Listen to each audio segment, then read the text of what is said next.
What's going on, you guys? It is your host, my God, returning again, child. Let me tell you, I am tired as hell, but I had to get up here, girl, and do this motherfucking review for season 2, episode 8 of GSTATUS ATL Hustle. I already told you guys that if you guys are not watching GSTATUS, I just don't even know what to tell you guys because, honey, these kids got me addicted like rice. So you guys know, obviously, from the previous 2 interviews I have done with Tremel and then with Corday, that there's been some issues with this season 2 of GSTATUS, actually from an interview with Tremel, right? So they halted season 2. Okay, so that means that episode 8 has been like delayed for like months. So they finally released it, and girl, we just gotta talk about it. I hate that I'm just now reviewing the show because it is midway through the season, but I don't give a damn, girl. I'm just going to jump in, girl, just like hopscotch, bitch, or jump rope, girl. I'm just jumping the fuck in, honey, catching my wave because I be streaming. So before we get into this commentary, I want you guys to please thumbs up this video. Comment, rate, share, and subscribe if you haven't already. If you don't even know what the hell I'm talking about, I already done told you guys, and again and again and again, just go look at the damn season, and you will know what I'm talking about. Hey, just be real. What's going on, boo? It is also 2:30 in the morning, but I wanted to go ahead and get this out of the way. Matter of fact, before I even get into this commentary, can you guys even hear me? Like, is my audio coming in clear? If I'm coming in clear, let me know from in the description box. I will be back. Do your thing. Be right back. Okay. Can you hear me though? Just be real. Let me know if you can hear me so I can you're fine. Okay, great. All right. So girl, let's get into episode 8 of season 2. Is y'all ready? Okay. Well, hold on. Before I even go there, let me just say, because I know it can be difficult for reality stars and celebrities to, hear critiques about them. Don't take the shit personally. All I can speak for is myself. I am not invested in who you guys are beyond just being a viewer.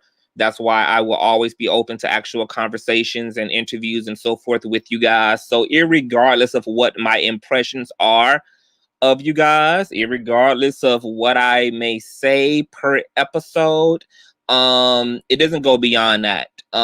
This is literally just me observing the goddamn show and making my critiques. Okay, so let's get into it. So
Baby, I hadn't got kicked up out of my damn screen.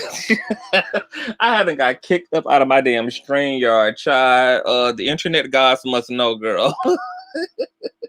They must fucking know. So my bad, you guys. I got kicked out of StreamYard. I had to get the fuck back up in this bitch, honey, because we're having this conversation. Back to the review. So hold on, let me make sure I'm good. Okay. So Argot and Androgyny is in the damn bathroom, girl, fighting over this damn mirror. And it seems like Argot definitely got the best of that because he pushed Androgyny out of the goddamn bathroom faster than an unwanted damn pregnancy, honey.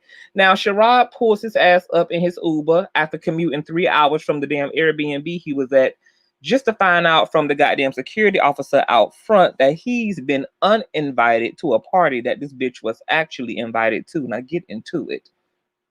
Child, Sherrod ass started acting like a curly damn wig without the curls. The straight wig, baby. The baby just started acting like a straight wig. Threatening to sue the damn doorman, taking off his sandals, swinging his damn top and bottom lips back and forth in fury and fire, honey. I mean, mad as all hell. So he's gets the damn pooching down the goddamn driveway talking about pop the trunk because he got the gun.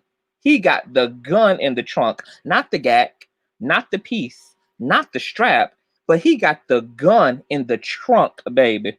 So our guy comes out in humid air, sacrificing the first layer of his damn makeup to see what this manic, mad, and frizzy bitch is even seizuring over outside. And Sherrod started going all Incredible Hulk, honey, beating in the car.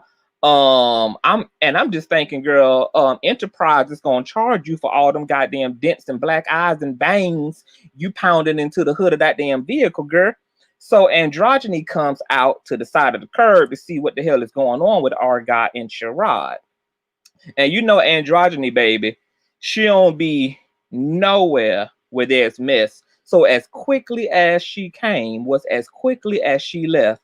Baby, Androgyny is the kind of bitch who hears a strange noise in the woods and don't even stop to look. That bitch gets the straight running, honey, to safety. I'm talking about we'll run straight up out of her purse, earrings, and her damn toe ring to get to safety, girl.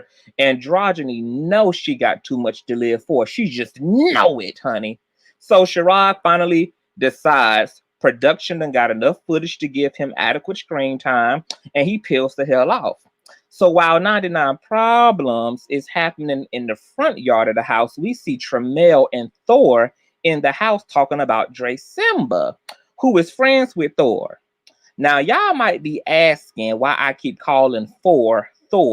And it's because Thor gives me Thor-like energy. He gives me big hammer energy. He swear he's a damn super-powered Black Panther gadget. But now Thor ass is drunker than the liquor itself. I mean, this bitch is stumbling and stuttering all over basic ass English. I mean, this bitch was so goddamn drunk, he would not have passed a sobriety field test even if it only involved his ass breathing. That's how much Taka had done flockered this damn bitch. Girl, hold on. Let me move this goddamn shit out the way. Okay.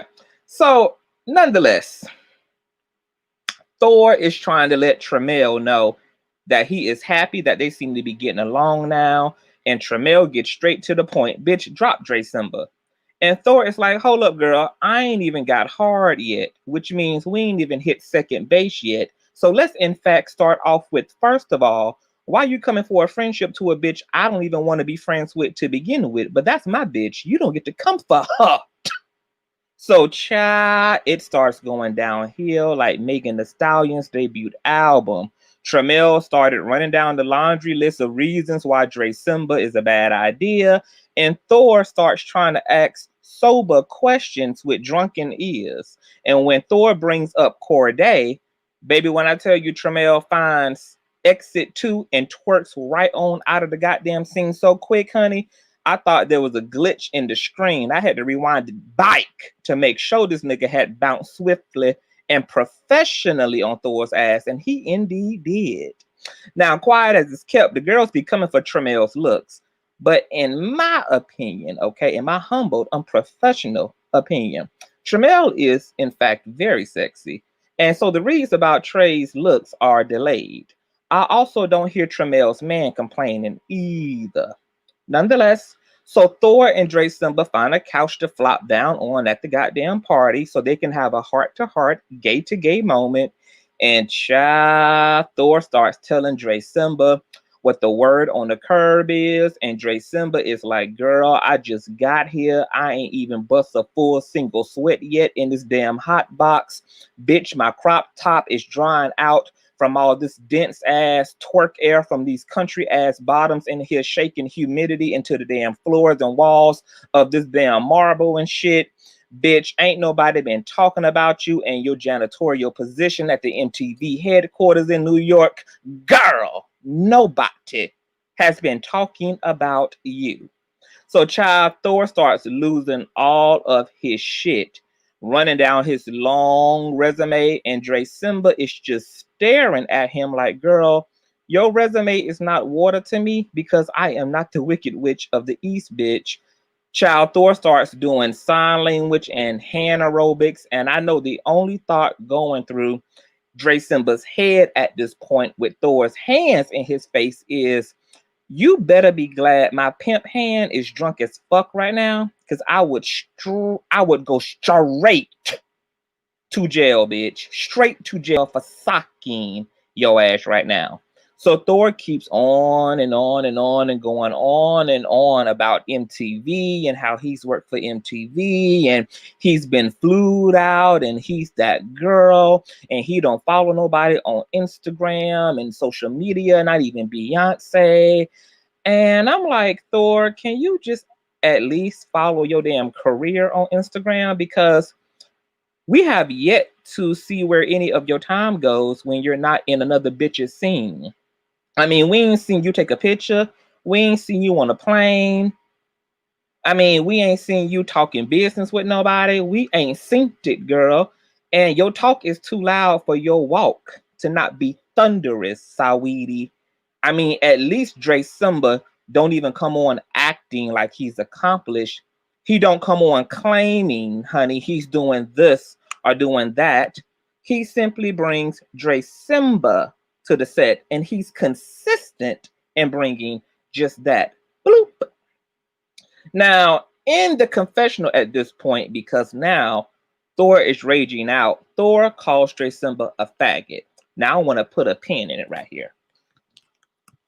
You know, I found it ironic that Thor called Dre Simba the F word because he's ragging on and on about how Dre Simba ain't shit and he's, you know, can't be trusted and he's fake and blah, blah, blah.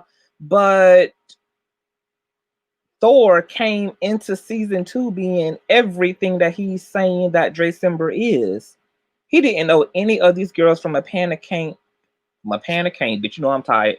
No, I said it right, bitch. You know I'm tired. A can of paint on the wall. He came in starting shit with Devon, starting shit with Sherrod. I mean, throwing drinks, throwing popcorn, throwing the motherfucking my vanilla cards across the goddamn hibachi restaurant and shit. Girl, it was a hot, shitty ass mess. And he didn't even attempt to get to know any of the girls, girl. He just came in swinging and doing the most. He also ended up being almost on the floor again from our guy having to whip his ass when our guy and him was at, I think, the MTV party or whatever the fuck it was, where Delicious was doing her rap shit. And baby, he was in his confessionals letting it be known to us that he wanted to get the shit started and he wanted to stir the pot and he wanted to argue with our guy. And admitted to just being a messy ass punk. So I just thought it was ironic that he could drop the F-bomb on Dre Simba's ass as if his behavior had not been completely indicative of him, in fact, being the capital F-A-G-G-O-T. But moving along. So So Thor ass ends up completing his scene at Charlie's birthday party by getting monkey stomped into the damn kitchen faucet, okay, by one of Trey Mel's friends because he finally wrote a check that him, his ass, nor his time on MTV could cash, baby. And according to the eyewitnesses, which were the first responders to the damn scene, they had to scrape Thor's ass up off the kitchen table after his assailants had done baked and shaked his ass, and off to the hospital Thor went. But production allegedly sliced that footage out since Thor was one of the only few cast members to come back and do Confessional so that they can complete the filming for this season. So Thor, all I can say, girl, is I am happy to see that you are still amongst the living the way that we heard that ass whipping went, honey. Now, Charlie went on to do a radio tour promoting his music, which was really good. A few of his songs are actually bops. I actually downloaded some of his music. He was speaking about being yourself and letting people do what the hell they want to do with themselves as long as they're happy, which I agree with. He also does some damage control by admitting that he came out of character a few times on the show, aka the comments he made about Delicious. And for those of you who don't know, Delicious is a trans woman. She's one of the only trans women on the show, and her and Charlie got into it at one of Akeem's events, which was at like this backyard nighttime barbecue shindig. And Charlie made some interesting comments that have the potential to get his ass canceled, which was he told her to cut off her dick while they were in the heat of a confrontation. Okay. But nonetheless, Charlie did apologize on the show, and he also went on to also admit that he's human, he makes mistakes, and that he has grown, etc. And if you listen real closely, you can probably still hear Sherrod ass outside of the goddamn radio station beating on the car, screaming, "Come here, come here, come here, bitch! Bring that ass, ma'am." Okay, because I could not get Sherrod's antics out of my head this whole fucking episode, honey. I mean, a whole hot mess.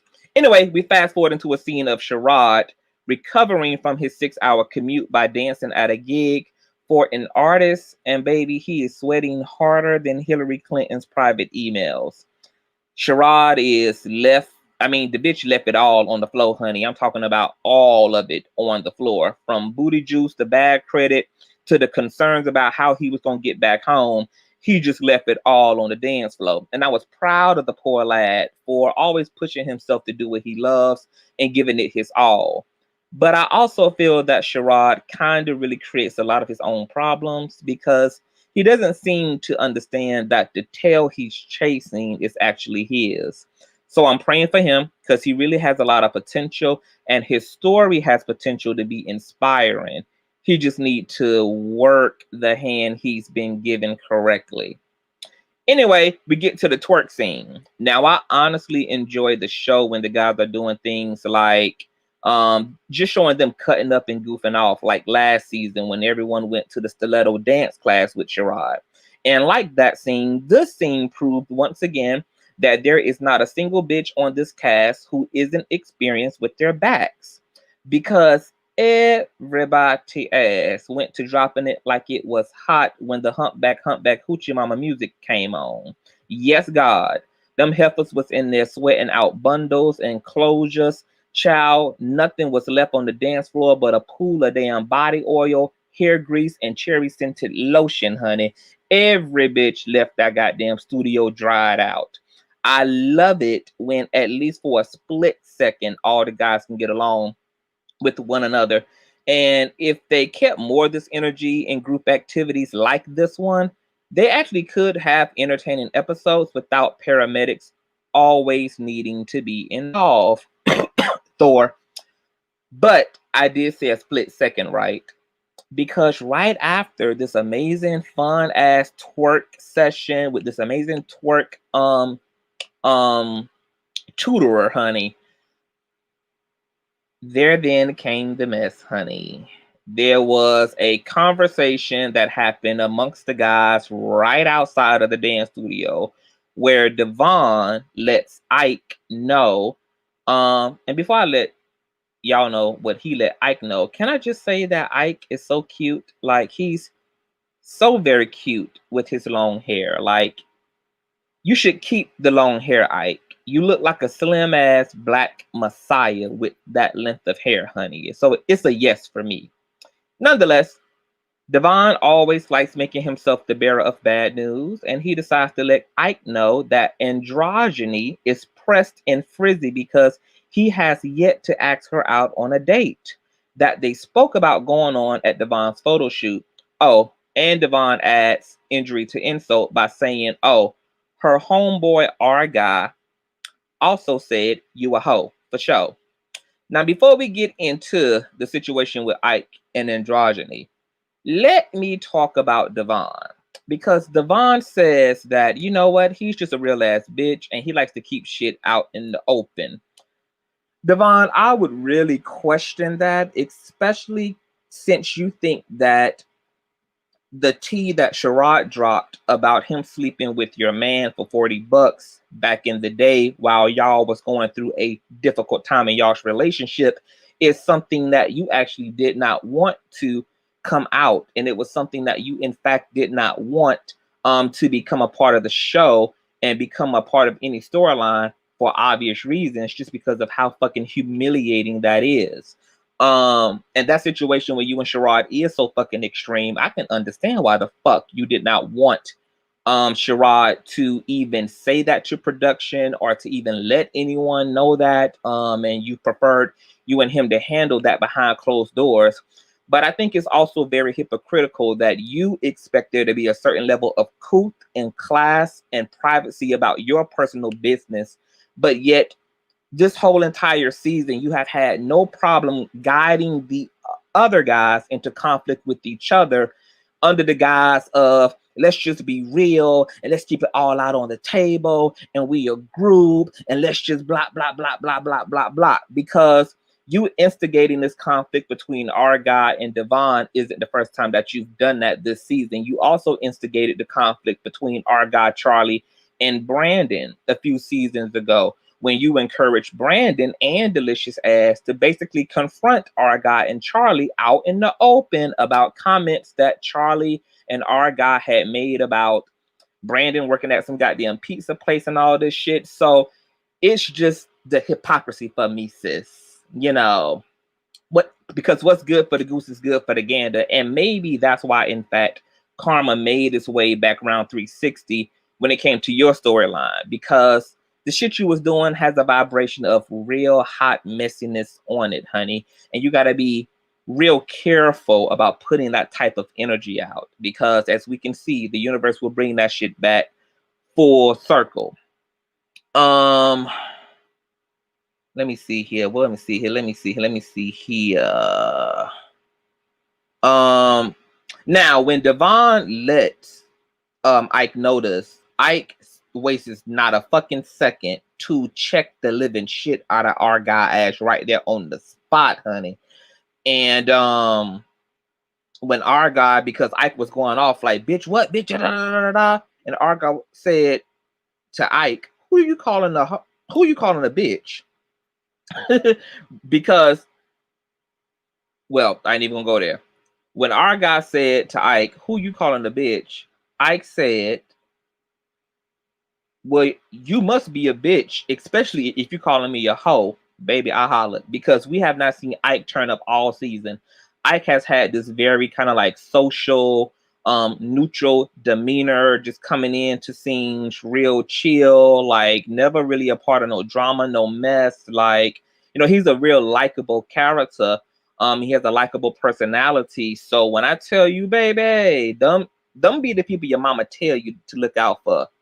Them be the people they tell you leave them quiet people alone. Stop fucking with the bitch who you think you about to bully. Stop fucking with the bitch who you think is too kind and too nice and too reserved to put their foot all up deep off in your ass, baby. Because when I tell you that Ike literally dragged the R out of fucking guy, baby, I ain't never seen a turn up get so motherfucking turn up. And it was such a turn up that, baby, I found myself being turned the fuck on. Ike hit my DM. Because, baby, Ike was not here for the term hoe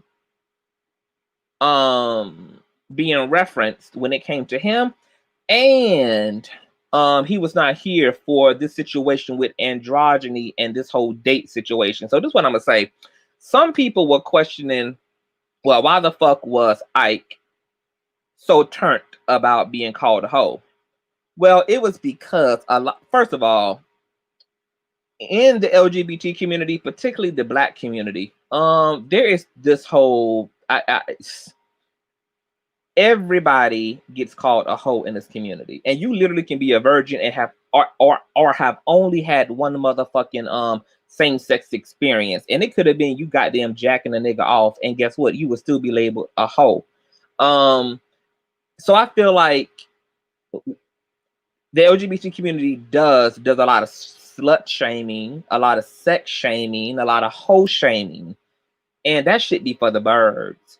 Because in all actuality, honey, like straight men, when they bagging bitches and they have a very healthy sex life and they're dating multiple women, you don't see them getting the stigma of being a fucking hoe. But I'm not even surprised, especially since there's so much heteronormative bleed overs into the LGBT community, because a lot of times gay men judge each other the way that women judge each other. It literally be the exact same fucking dynamic.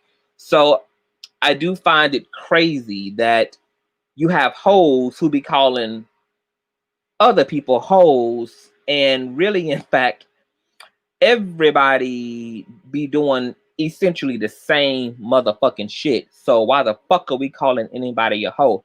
And never ever could a single man or a single woman ever be a fucking hoe, because as Ike said, bitch, if I'm single, I get to mingle to the degree in which I desire. And if I want to fuck, suck, pluck, date, and be in every motherfucker's DM who I personally find attractive, bitch, what the fuck concern is it of yours? You let me know, what concern is it of yours? Of yours. Because I don't have no commitments. Okay? None. I ain't with nobody. I ain't breaking no covenants. Okay? I'm enjoying myself as a single man. I do what I pleases, and pleases what I do. So I was with Ike on his whole Dr. King speech to our guy.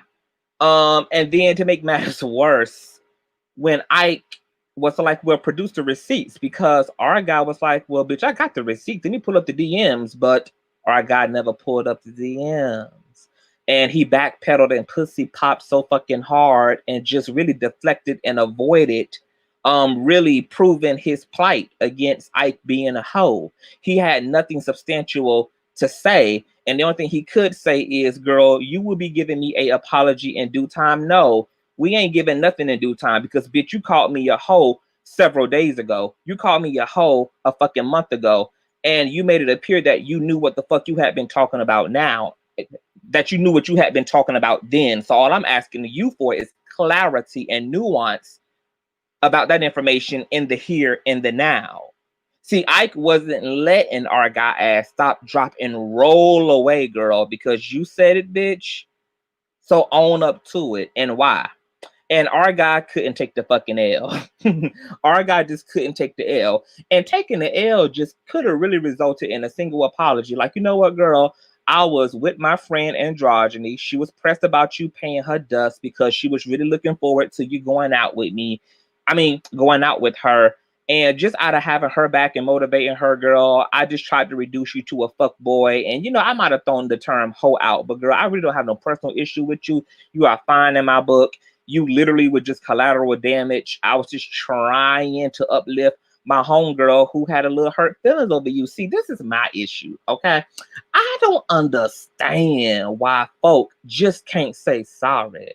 I don't think it's difficult. I don't think that it's difficult to clean shit up. I don't think it's difficult to make amends and to just say, hey, I said it. This is why I said it, girl. I didn't mean it like this. Do you accept my apology? Because honestly, as nice of a guy Ike appears to be, I feel like he really would have just let it go had there just been accountable. But this is what happens when you have immature people talking shit. When you do confront them and they can't back their shit up and they're too pussy to really take ownership, they try to stand in the bullshit instead of just owning up to it. Like, oh no, girl, I got DMs. Oh no, you will see, girl, there's nothing to see. There's nothing to see. And nobody would fucking care if Ike was a hoe, because hoes are gonna hoe with Ike because the nigga is sexy as hell. So it ain't gonna do nothing, honey, but raise his DM count, honey. Okay? The girls are hoping that Ike is a damn hoe, honey. That would be the good news and the good gospel. For those who want to jump on the dick, honey. So there's no slight to it. And I was honestly disappointed because I felt like, even going back to the confrontation with Charlie and Arga and Brandon at the barbecue shit, that Arga backpedaled and pussy popped then too, because the production played the scene back of Charlie and Arga shading the shit out of Brandon because of where he used to work. And all Charlie and Arga had to say when Brandon called them out for the conversation is, we said it. Yeah, we threw a little shade. We was being playful. But that's it. You know, we didn't mean anything behind it, girl. Like, it was not personal. You know, we didn't sit there and go in. But yes, we threw the shade. And maybe it was shady. And I apologize. But no, that wasn't enough, honey. They had to play it up. Oh, you know, like, just try to act like it wasn't trade, trying to act like they were having some virtuous ass conversation about where Brandon used to work. Like, it was just zero accountability. No fucking accountability. So in my opinion, my very unprofessional opinion, our guy has a habit, girl, of not accepting personal responsibility for the shit that comes out of his mouth, and it's just really not that difficult to do. Nonetheless, moving on. This situation with Androgyny and Ike, I want to get into it, but I ain't even got time because my fucking phone is dying, and I think there's some things definitely worth discussing about this dynamic between Androgyny and Ike, as because I like Redrick, aka Androgyny, but I do feel like Redrick was just a little pressed and inserted words into Ike's mouth, and Ike never said he was going to take her on a date. He never said that he was romantically or even sexually interested in Redrick. Redrick is the one who actually is really into Ike. And when Redrick got word that Ike thought that she was beautiful, Redrick took that to heart and used that as a catalyst to then, you know, confront Ike about those compliments. Be like, girl, I heard you, you know, think I'm fly. What's good? What's up? You want to holla? And you can even, and the scene was so cringeworthy between Redrick and Ike at Devon's photo shoot, because you could see Ike literally just trying to be pretty neutral about, you know, things. You know, he was like, yeah, you know, I think you're beautiful, etc. You know, we should go get a bite to eat or go to the studio. You into music, I'm into music. And you could see Redrick in the scene being like, oh, so this a date? Oh, so this a date? Oh, so this a date? Oh, so this a date? Is this a date? Is this a date? And I'm just like, Redrick, stop, girl. Like, if it is a date, just let him court you into it. Like, you know, it's already bad enough that you had to approach him when he's the one who finds you beautiful, but don't continue to push the envelope. Like, just ease up a little bit. You know, now he's put out there that you guys can go hang out and just see where the situation was, you know, would go. But you could see Redrick in the scene just literally trying to make it more than what it was going to be.